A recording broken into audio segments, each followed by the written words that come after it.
কুড়িগ্রামে medical technologist ও ফার্মাসিস্টদের কর্মবিরতি, দাবি আদায় অবস্থান কর্মসূচি। হুমায়ুন কবির সূর্য, মাসান টিভি, কুড়িগ্রাম।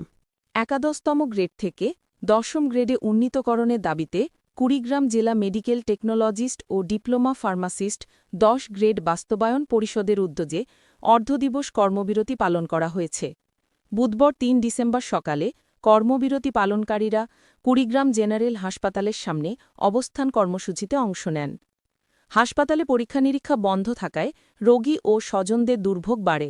বিশেষ করে দূর থেকে চিকিৎসা নিতে আসা অসহায় রোগীরা দারুণ ভোগান্তিতে পড়েন। বিনামূল্যে ওষুধ নিতে আসা রোগীদেরও উল্লেখযোগ্য ভিড় ছিল। অবস্থান কর্মসূচিতে বক্তব্য রাখেন senior medical technologist Hafizur Rahman, Ariful Islam Arif, Ershad Ali, Rokonuzzaman Sarkar Rokon এবং ফার্মাসিস্ট রাসেল অভি, আসাদুজ্জামান শামীম, মমিনুল ইসলাম সহ অন্যান্য নেতৃবৃন্দ। বক্তারা বলেন, সমশিক্ষাগত যোগ্যতার ভিত্তিতে ডিপ্লোমা প্রকৌশলী, নার্স ও কৃষিবিদরা দশম গ্রেড পেলেও আমরা বছরের পর বছর ধরে বৈষম্যের শিকার। কাগজপত্র যাচাই বাছাইয়ের দাপ্তরিক জটিলতায় আমাদের ন্যায্য দাবি বারবার আটকে যাচ্ছে।